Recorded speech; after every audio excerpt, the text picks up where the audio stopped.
Baru-baru ini ada satu video viral yang dimana kajian Ustadz Syafiq Riza Basalamah katanya dibuat caption oleh beberapa orang yang tak bertanggung jawab mengganggu ketertiban jalan. Karena pengajiannya sampai ke jalan-jalan katanya. Terus bagaimana dengan acara Maulid Nabi yang mengganggu jalan rel kereta api?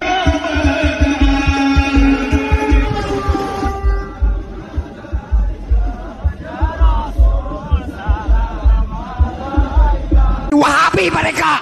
Mahalul qiyam di tengah rel kereta api. Kenapa itu tidak dibahas? Sedangkan Ustadz Syafiq Riza Basalamah yang mengadakan pengajian di masjid, gara-gara masjidnya tidak muat menampung jemaah, apa yang terjadi? Mereka nobar di luar. Bukan nobar bola. Kan di mana-mana lagi rame nih. Masjid-masjid mengadakan nobar-nobar, teman-teman. Nobar bola. Kalau ini enggak. Nobar kajian Ustadz Syafiq Riza Basalamah. Tidak mengganggu jalan. Ya, di pinggir jalan duduk mereka, jauh dari jalan, lalu lintas aman di situ ya. Duduk di teras masjid sampai full, penuh teman-teman. Kalau kalian saksikan sendiri, full. Jemaah yang tidak bisa masuk ke dalam masjid untuk mendengarkan kajian Ustadz Syafiq Riza Basalamah, mereka ngapain? Sampai duduk di teras masjid di depan, sampai keliling masjid itu ya. Full, nonton ke layar. Tertib. Beda dengan orang yang mengadakan mahalul qiyam di tengah jalan rel kereta api. Ya Allah. Coba kita simak seperti apa klarifikasi dari kajian Ustadz Syafiq Riza Basalamah yang sampai memenuhi masjid sampai ke jalan-jalan itu. Biar kalian sama-sama tahu. Assalamualaikum warahmatullahi teman-teman dan jamaah. Jadi ini adalah sekedar klarifikasi video kajian Ustadz Syafiq Riza Basalamah di Kota Kendari yang kemarin sempat viral. Banyak yang bertanya-tanya, kenapa harus nobar? Jadi sebenarnya ini konsep utamanya bukan nobar. Kajian utamanya tetap dalam masjid. Tapi karena masjid tidak sanggup menampung jamaah yang meluber hingga keluar, makanya panitia menyediakan layar di luar masjid agar jamaah tetap bisa menonton, tidak hanya sekedar mendengarkan kajian. Dan insya Allah ini tidak mengganggu pengguna jalan karena dua ruas jalan depan yang ditutup hanya sebelahnya saja. Insya Allah hak pengguna jalan tetap ditunaikan.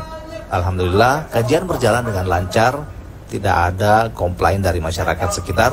Semua ikut berbaur, menonton bersama, mendengarkan kajian bersama. Semoga ini bisa menjadi angin segar hidupnya sunnah di Kota Kendari. Amin.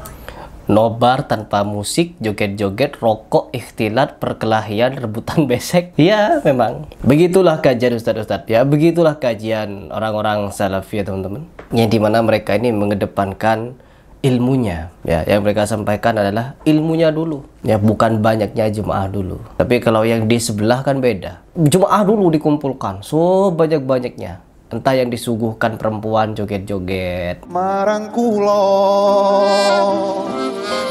iki wis telanku pilihane wong tuwaku sepurane yen gawe loro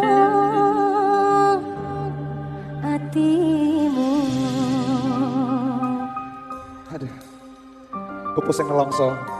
Tiwas mencintai secara tulus. Jadi mahluk mau karo wong liya. Wahabi mereka.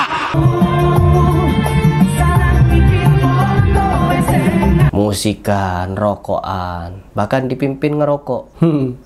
Dipimpin ngerokok teman-teman. Agar apa? Agar semakin detail penyimpangannya. Dan kalau kita menyaksikan teman-teman, kalau memang mau banyak-banyakan gitu ya, jemaah dari orang-orang salafi itu juga banyak sekali. Dan kalau dibandingkan jemaah seperti ini ya, yang kita lihat barusan dari jemaahnya Ustadz Syafiq Riza Basalamah, duduk, khidmat, tertib teman-teman. Sedangkan di sebelah, pakai bendera, bawa bendera teman-teman, dikibar-kibarkan. Yang di bawah ada yang peluk-pelukan, laki-laki perempuan, ada yang cium-ciuman, ada yang bawa botol minuman mabuk teman-teman, ada yang ngerokok. Kalau rokok sudah pasti. Ya, ikhtilat laki-laki perempuan itu sudah pasti. Dan kita sebagai seorang muslim, bagaimana sikapnya? Apakah harus diam? Apakah harus mengatakan di depan publik? Apakah harus membiarkan mereka? Beralasan apa? Toleransi. Toleransi dengan agama lain, dengan agama non-muslim. Tapi kepada sesama muslim, wajib untuk saling menasihati dalam kebenaran dan kesabaran. Kalau kita enggan untuk menasihati dalam kebenaran dan kesabaran, lalu mau bagaimana kita ke depannya dalam beragama? nafsi-nafsi begitu? Ya enggak. Di dalam menyampaikan kebenaran, pertentangan pasti ada. Orang yang cerdas ketika mendengarkan peringatan, mereka akan berpikir. Tetapi orang yang bodoh ketika mendengarkan peringatan, mereka akan tersinggung dan sakit hati. Dan begitulah ketika kita menyaksikan kolom komentar Harry Plus ketika menyampaikan kebenaran. Oh, Harry Plus ngajinya sudah sampai mana? Oh, sok mengkritik ini, sok mengkritik itu, sok begini, sok begitu. Sudah sampai mana ngajinya? Kalau yang rokok-rokokan, kalau yang ikhtilat, peluk-pelukan, mengadakan acara yang berpotensi seperti itu, sudah sampai mana ngajinya? Musik-musikan, coba sebutkan salah satu saja dari keempat imam mazhab yang menghalalkan musik. Nggak ada. Kalian merasa paling getol mengikuti Al-Imam Syafi'i, tapi Al-Imam Syafi'i haram musik. Bagaimana itu? Hidup bukan berbicara tentang siapa yang jauh ngajinya, sudah sampai mana ngajinya, sudah sekental apa ngopinya, no. Tapi sebagaimana keras dia menyampaikan qala Allah dan qala Rasul melalui pemahaman salafus saleh. Keempat imam mazhab, di antara keempat imam mazhab, mereka tidak sepenuhnya minta pendapatnya harus diikuti, no. Kata Al-Imam Syafi'i, apabila kalian mendapati pendapatku memperselisihi sunnah Rasulullah SAW, maka buang, lemparkan ke dinding.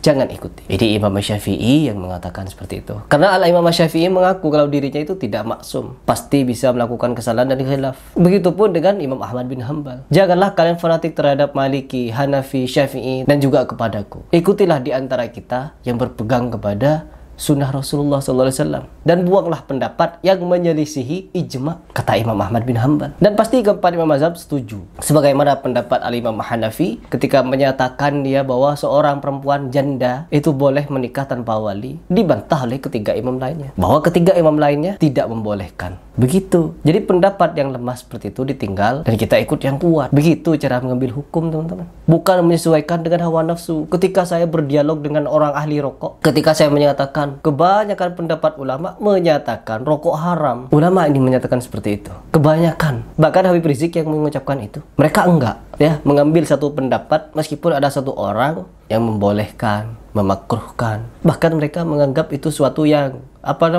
halal. Ya Allah. Coba keluar stempel rokok haram. Bagaimana kira-kira mereka? Jadi semakin miris bahwa memang di akhir zaman ini akan menjadi biangnya kerusakan. Semakin rusak dan semakin hancur. Dan begitulah hari kiamat itu akan datang. Ya, kita tinggal melihat, teman-teman. Tinggal melihat. Kajian yang sesuai dengan Al-Quran dan Sunnah dibubarkan. Kajian yang berisi bid'ah, ikhtilat, musikan, dibiarkan. Joget mereka. Joget. Pengajian umum, joget bareng-bareng sama mayoret. Allahul musta'an.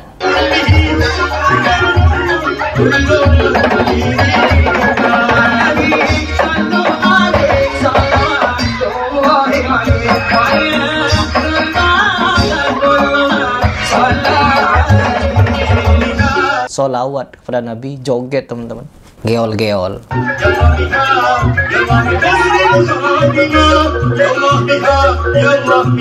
Oh, nggak ngaji ini, celeng, berarti Wahabi mereka.